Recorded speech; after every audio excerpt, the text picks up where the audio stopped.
Collector साहब छुट्टी पर अपने घर आए हुए थे। सादे कपड़ों में वे एक ऑटो रिक्शा में बैठकर कहीं जा रहे थे। रास्ते में एक चेक पोस्ट पर पुलिस ने ऑटो रिक्शा को रोक लिया।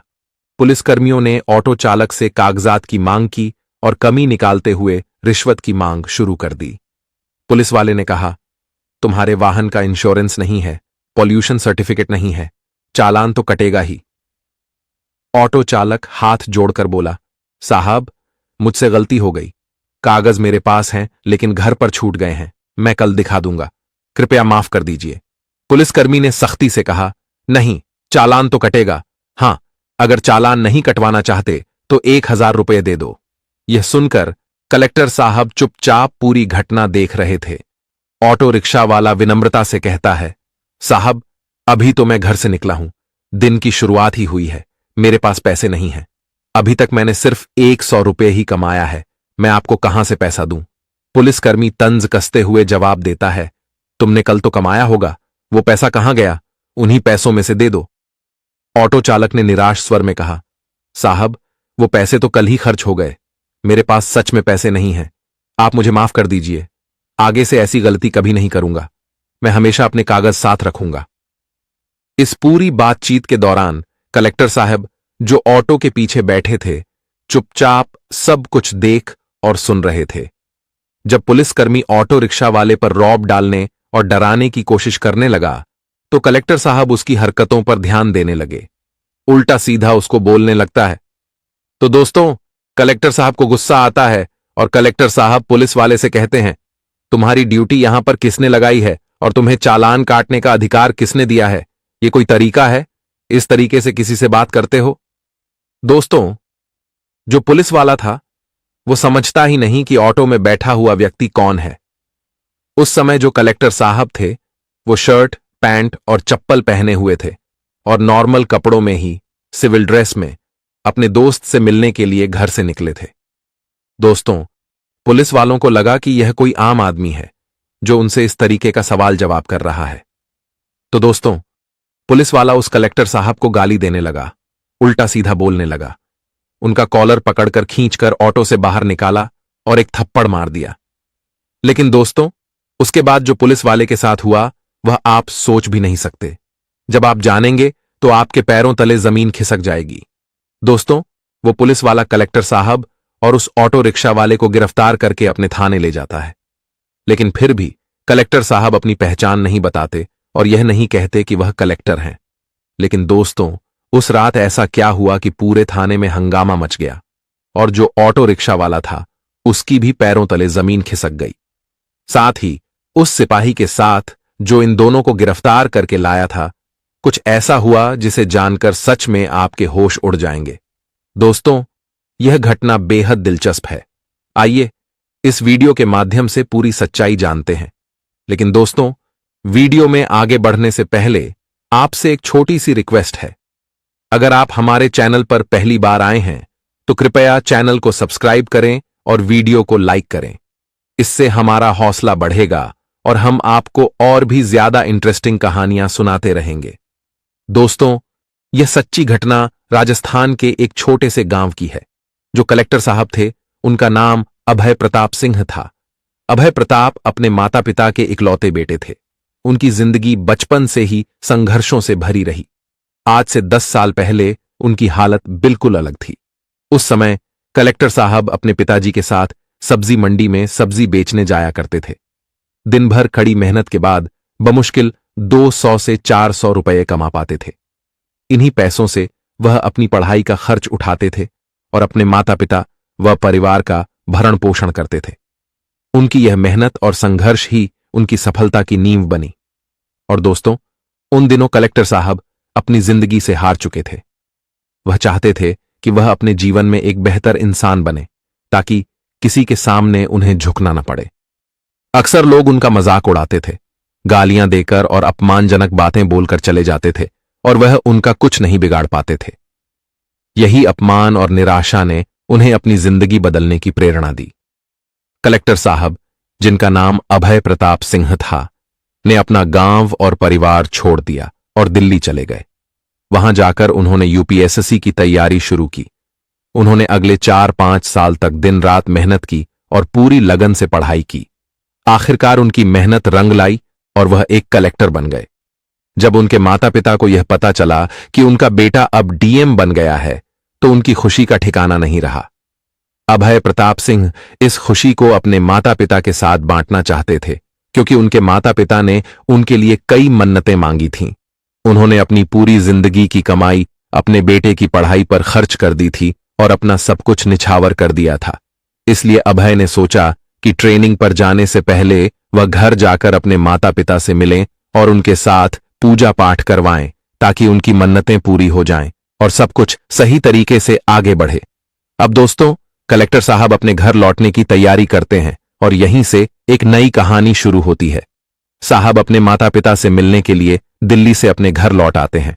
दोस्तों, जब कलेक्टर साहब ने यूपीएसएससी की तैयारी के लिए अपना गांव छोड़ा था, तब से वह कभी घर वापस नहीं आए थे। इस बार जब वह घर लौटते हैं तो गांव में खुशी का माहौल हो जाता है। हर किसी के चेहरे पर गर्व नजर आता है। गांव के लोग मिठाई बांटते हैं और एक दूसरे को बधाई देते हैं कि उनका लड़का अब कलेक्टर बन गया है, डीएम बन गया है। कलेक्टर साहब 3-4 दिन अपने माता पिता के साथ घर पर रहते हैं। वह अपने माता पिता की सेवा करते हैं, उनके साथ समय बिताते हैं और उनके संघर्षों को याद करते हैं।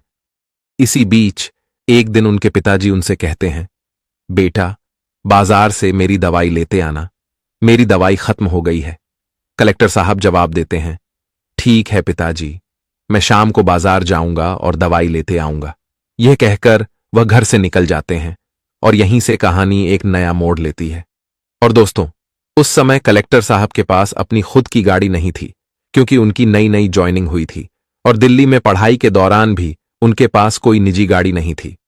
उनके पिताजी भी मेहनत मजदूरी करने वाले इंसान थे, इसलिए गाड़ी की कोई जरूरत नहीं समझते थे। कलेक्टर साहब घर से पैदल ही निकल जाते हैं और गांव के रास्ते से गुजरते हुए जा रहे होते हैं। तभी बीच रास्ते में उनके एक पुराने मित्र का फोन आता है।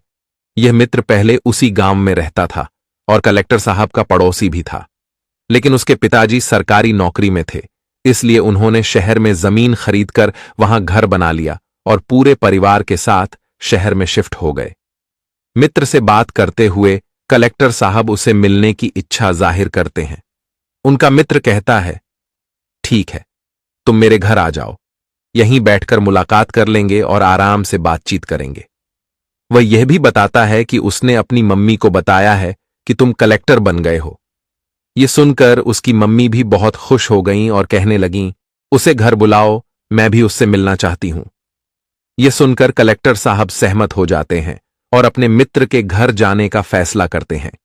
लेकिन दोस्तों, वह नहीं जानते थे कि यह मुलाकात उनकी जिंदगी को एक नया मोड़ देने वाली थी। अब दोस्तों, कलेक्टर साहब अपने मित्र से कहते हैं, ठीक है, थोड़ा समय लगेगा, मेरे पास गाड़ी नहीं है, ऑटो से आ रहा हूं, थोड़ा इंतजार करो, मैं थोड़ी देर में तुम्हारे घर पहुंच जाऊंगा। इसके बाद कलेक्टर साहब अपने गांव से थोड़ा आगे बढ़ते हैं और रास्ते में उन्हें एक ऑटो रिक्शा वाला मिल जाता है। वह ऑटो में बैठ जाते हैं और गांव से शहर की तरफ जाने लगते हैं। दोस्तों, उस समय कलेक्टर साहब पूरी तरह सिविल ड्रेस में थे। उन्होंने सिर्फ शर्ट, पैंट और साधारण चप्पल पहन रखी थी, क्योंकि वह तो बस बाजार जाकर अपने पिताजी के लिए दवाई लेने निकले थे। लेकिन बीच रास्ते में उनके मित्र का फोन आ जाने से उन्होंने सोचा कि जब शहर जा ही रहे हैं तो उससे भी मिल लेते हैं। कलेक्टर साहब सोचते हैं, मित्र है, उससे मिलने में कैसी औपचारिकता, कपड़े भले साधारण हों, क्या फर्क पड़ता है। वैसे भी दोस्तों, चाहे इंसान कितना ही बड़ा आदमी क्यों न बन जाए, जब वह अपने गांव और घर पर होता है तो उसे साधारण कपड़ों और चप्पल में ही सुकून और अपनापन महसूस होता है।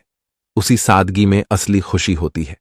तभी ऑटो रिक्शा शहर की ओर बढ़ रहा होता है, लेकिन दोस्तों, इसी सफर के दौरान कुछ ऐसा होता है जिससे कहानी अचानक एक रोमांचक मोड़ लेती है।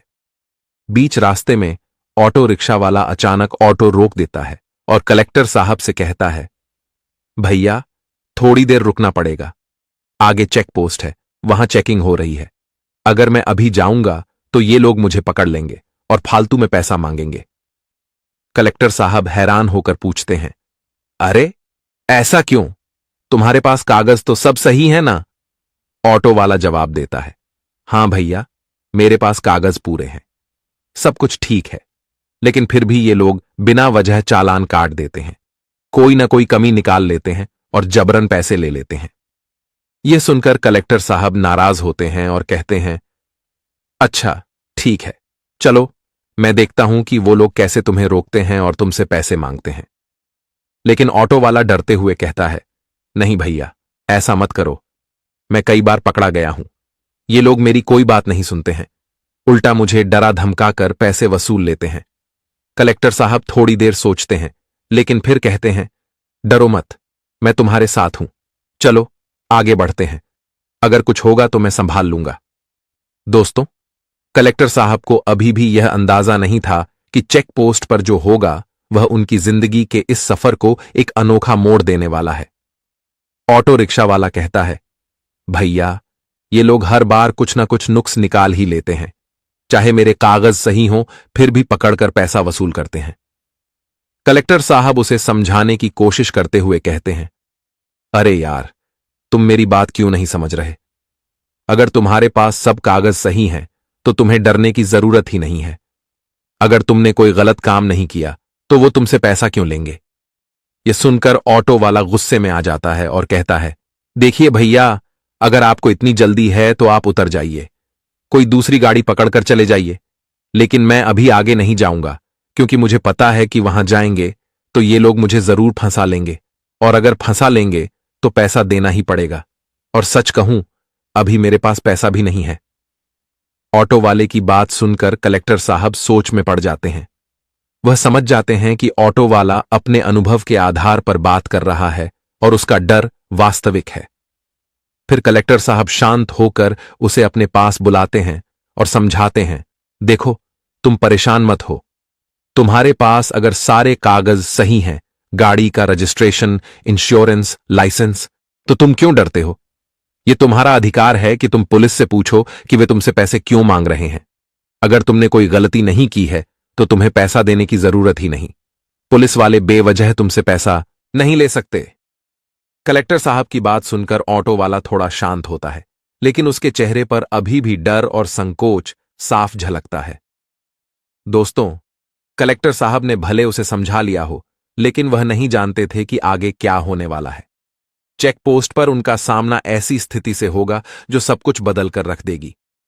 तब ऑटो रिक्शा वाला थोड़ा झिझकते हुए कहता है, साहब देखिए, कल मैं गाड़ी की सफाई कर रहा था, उसी दौरान गाड़ी के सारे कागज बाहर निकाले थे, लेकिन गलती से वो कागज घर पर ही छूट गए।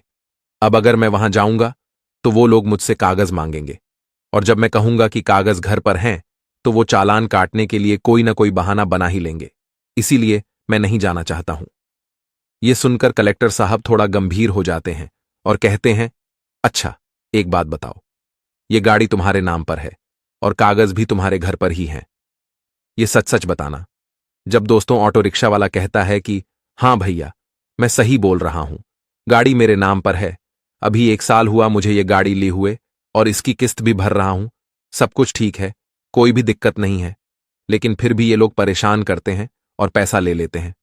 तब कलेक्टर साहब कहते हैं, ठीक है, मैं गाड़ी में पीछे बैठा हूं, चलो, जितना भी पैसा ये लोग तुमसे मांगेंगे वह सारा पैसा मैं तुम्हें दूंगा और इनको मैं दे दूंगा, लेकिन तुम मुझे लेकर चलो, मुझे देखना है कि ये लोग तुमसे कितना पैसा मांग सकते हैं। अब ऑटो रिक्शा वाला भी मजबूर होकर कहता है, ठीक है, चलता हूं, लेकिन जो भी पैसा ये लोग मांगेंगे वह सारा पैसा मैं नहीं दूंगा, आपको ही देना पड़ेगा। तब कलेक्टर साहब कहते हैं, ठीक है, मैं दे दूंगा, चलो। इस तरह से जब वे आगे बढ़ते हैं और जैसे ही बैरियर के पास पहुंचते हैं तो दोस्तों 3-4 कांस्टेबल वहां पर खड़े थे और उन्होंने ऑटो रिक्शा वाले को रोक लिया और साइड में गाड़ी लगाने के लिए कहा। ऑटो रिक्शा वाला तुरंत गाड़ी को साइड में लगा देता है। तभी वहां एक कांस्टेबल आता है और कहता है, गाड़ी का कागज दिखाओ। तब ऑटो रिक्शा वाला जवाब देता है, सर देखिए, हमारे पास गाड़ी के सारे कागज ठीक हैं, लेकिन एक छोटी सी समस्या है, घर पर मैंने गाड़ी का कागज छोड़ दिया है, रोज रोज लेकर आता हूं, लेकिन आज गलती से कागज भूल गया हूं, आज नहीं लाया हूं, लेकिन कभी और आऊंगा तो आपको दिखा दूंगा। तब दोस्तों पुलिस वाला अपने मोबाइल में कुछ चेक करता है और चेक करने के बाद कहता है, तुम्हारी गाड़ी का पॉल्यूशन नहीं है और तुम्हारा गाड़ी का इंश्योरेंस भी फेल है। तुम्हें चालान तो देना ही पड़ेगा। अब ऑटो रिक्शा वाला हाथ जोड़कर माफी मांगते हुए कहता है, साहब छोड़ दीजिए, गलती हो गई है। कागज मैं लेकर आऊंगा, आपको दिखा दूंगा। मेरे कागज ठीक हैं, कोई कमी नहीं है। तब पुलिस वाला कहता है, नहीं, देखो दो तो मैं तुम्हारा चालान नहीं काटूंगा और तुम्हें छोड़ दूंगा। तुम्हारा ज्यादा पैसा भी खर्च नहीं होगा। अब ऑटो रिक्शा वाला रोने लगता है और कहता है, साहब अभी तो मैं घर से निकला हूं कमाने के लिए। अभी मेरी बस 1 रुपया कमाई हुई है, तो मैं आपको 1 रुपया कैसे दे दूं? और इसमें मेरी कोई गलती नहीं है, मैं आपको पैसा क्यों दूं? फिर पुलिस वाला उस ऑटो रिक्शा वाले को धमकी देने लगता है और गाली गलौज करने लगता है। पुलिस वाला कहता है, एक तो तुम गलती कर रहे हो, कागज नहीं दिखा रहे हो और ऊपर से बदतमीजी कर रहे हो। लेकिन दोस्तों, कलेक्टर साहब जो कि चुपचाप ऑटो की पीछे वाली सीट पर बैठे हुए थे और सब कुछ सुन रहे थे, कुछ नहीं बोल रहे थे। जब पुलिस वाला ऑटो रिक्शा वाले को 2-3 थप्पड़ मार देता है और गाली देने लगता है, तब कलेक्टर साहब उस पुलिस वाले से पूछते हैं, भाई एक बात बताओ, तुम्हारी ड्यूटी यहां पर किसने लगाई है और तुम्हें यह चालान काटने का अधिकार किसने दिया है? क्योंकि चालान काटने का अधिकार तो सिर्फ ट्रैफिक पुलिस को ही होता है। तुम्हें कौन बोला है यहां पर चालान काटने के लिए? अब दोस्तों, पुलिस वाला पहले से ही ऑटो रिक्शा वाले पर गुस्से में था और उसका दिमाग खराब था। उसे लगता था कि यह कोई साधारण गांव का आदमी है जो शहर में जा रहा है और शायद किसी काम से आ रहा है। यही सोचकर पुलिस वाला कलेक्टर साहब का कॉलर पकड़ता है और पीछे वाली सीट से उन्हें खींचकर बाहर निकाल देता है। बाहर निकालने के बाद वह उन्हें धमकी देता है और कहता है, तुमसे क्या मतलब है? तुमको जो काम करना है, जहां जाना है, जाओ, अपना काम करो। मैं इससे बात कर रहा हूं, बीच में बोलने की तुम्हें क्या जरूरत है? तब कलेक्टर साहब कहते हैं, अगर तुम्हें वर्दी मिल गई है तो इसका मतलब यह नहीं कि तुम जो चाहो वो करोगे। जिसको मारने का मन करेगा उसे मार दोगे और जिससे पैसा वसूलने का मन करेगा उससे वसूल लोगे। यही वर्दी का मतलब है। ये सब सुनकर पुलिस वाले को बहुत गुस्सा आ जाता है और वह कलेक्टर साहब को गिरफ्तार कर लेता है। वह कहता है, चलो, यहां पर तुमको नहीं समझाऊं तो तुम्हें थाने पर लेकर समझाता हूं। अब कलेक्टर साहब भी चुप रहते हुए कहते हैं, ठीक है, चलो, मैं भी तुम्हारे साथ थाने पर चलता हूं और देखता हूं कि वहां तुम मुझे क्या समझाओ। मैं भी यही चाहता हूं। इसके बाद पुलिस वाला ऑटो रिक्शा वाले चालक और कलेक्टर साहब दोनों को गिरफ्तार कर लेता है। वे दोनों पुलिस स्टेशन पहुंचते हैं, लेकिन जैसे ही कलेक्टर साहब पुलिस स्टेशन पर पहुंचते हैं, एक सिपाही उन्हें पहचान लेता है। वह तुरंत उनके पास जाकर उन्हें सैल्यूट करने लगता है और सिपाही कलेक्टर साहब से कहता है, साहब, अरे आप यहां पर कैसे आ गए हैं और ये इनके साथ आप क्या कर रहे हैं? ये कैसे गिरफ्तार हो गए? क्या मतलब हुआ है? कुछ बताइए। तब कलेक्टर साहब मुस्कुराते हुए कहते हैं, अरे नहीं नहीं, कोई बात नहीं, बस थोड़ी सी गलतफहमी हो गई थी। सिपाही फिर थोड़ी देर चुप रहता है और कलेक्टर साहब की स्थिति को देखकर वह और कुछ नहीं पूछता, लेकिन उसका चेहरा साफ बताता है कि उसे अभी भी समझ में नहीं आ रहा था कि यह सब कैसे हो गया। अभी थोड़ी देर में सारी गलतफहमी दूर हो गई। दोस्तों, वह कांस्टेबल सैल्यूट करके साइड में हो जाता है और जब पुलिस वाला यह देखता है कि थाने का ही कांस्टेबल कलेक्टर साहब को सैल्यूट कर रहा है, उन्हें साहब कह रहा है और पूछ रहा है, साहब, आपको गिरफ्तार क्यों किया गया है? तो दोस्तों, उसके पैरों के नीचे से जमीन खिसक जाती है। उस समय उसे कुछ समझ नहीं आता कि आखिरकार उसके सामने क्या हो रहा है। ऑटो रिक्शा वाला भी उस समय पूरी स्थिति को समझ नहीं पाता कि वहां पर क्या चल रहा है। तब कलेक्टर साहब थाने में मौजूद सभी सिपाहियों को एक जगह बुलाते हैं और समझाते हैं, आप लोग अगर अपने शहर में इस तरीके से काम करेंगे तो बताइए, यहां की जनता पुलिस से क्या उम्मीद रखेगी? कलेक्टर साहब गुस्से में कहते हैं, शायद आप लोग जैसे पुलिस वालों के कारण ही पूरी पुलिस टीम बदनाम होती है। इस ऑटो रिक्शा वाले की कोई गलती नहीं थी, लेकिन फिर भी आप इससे 1000 रुपए मांग रहे थे। अगर यह पूरा दिन मेहनत करेगा तो भी उसे 100 रुपए मिलेंगे या नहीं, यह तो उसे भी नहीं पता है। लेकिन आप बिना कुछ किए बस चुटकी में उसे 1000 रुपए निकाल लेंगे और अपने पॉकेट में रख लेंगे। क्या आपको ड्यूटी के दौरान यही सिखाया गया है? फिर कलेक्टर साहब उस सिपाही से कहते हैं, अगर मैं इस ऑटो रिक्शा वाले के साथ नहीं बैठा होता, अगर मैं इस पोस्ट पर नौकरी नहीं करता, तो मुझे यह सारी बातें नहीं पता होती। आप लोग मुझे इसके साथ साथ फंसाकर मुझे भी जेल में डाल देते। तब मेरी जिंदगी बर्बाद हो जाती और मैं भी नहीं जानता कि आप लोग कितने लोगों के साथ ये सब हरकतें करते होंगे। अब दोस्तों, वहां पर बहुत ज्यादा हंगामा खड़ा हो जाता है और बहुत सारी इंक्वायरी वहां पर बैठ जाती है। कई तरह की कार्रवाई होती है। फिलहाल वहां पर 1-2 दिन तक सभी स्टाफ के लोग परेशान रहते हैं और सबके बीच में दहशत का माहौल बन जाता है। लेकिन दोस्तों, धीरे धीरे कार्रवाई आगे बढ़ती है और अंत में निष्कर्ष यह निकलता है कि जो पुलिस वाला कलेक्टर साहब के साथ बदतमीजी कर रहा था, उसे नौकरी से निकाल दिया जाता है, निलंबित कर दिया जाता है, उसके की सजा उसे मिल जाती है। अब दोस्तों, वह पुलिस वाला अपने घर पर बैठकर अपने पड़ोसियों, दोस्तों और रिश्तेदारों से श्वास लेता है और सोचता है कि उसे अब अपनी जिंदगी में पैसा कमाने और अपनी जिंदगी को सही तरीके से गुजारने की आवश्यकता है। दोस्तों, ऐसे लोगों के साथ ऐसा ही होना चाहिए, तभी वह अपनी गलतियों से सीख पाएंगे और एक बेहतर इंसान बन सकेंगे। दोस्तों, इस घटना को सुनने के बाद आप लोग क्या कहना चाहेंगे? अपनी राय हमें कमेंट बॉक्स में जरूर बताइएगा। दोस्तों, इस कहानी को सुनाने का मेरा उद्देश्य किसी को परेशान करना, भावनाओं को आहत करना या किसी के दिल को दुखाना नहीं था, बल्कि मेरा उद्देश्य आपको जागरूक, सचेत और अलर्ट करना था। इस पूरे वीडियो को देखकर आपका मन सोचने पर मजबूर हो गया होगा। ऐसी ही और कहानियों के लिए हमारे चैनल को लाइक, शेयर और सब्सक्राइब जरूर करें। आपकी क्या राय है? कृपया अपनी राय निष्पक्षता के साथ कमेंट बॉक्स में जरूर दें। जहां भी रहिए, सचेत रहिए, सुरक्षित रहिए। बहुत बहुत धन्यवाद।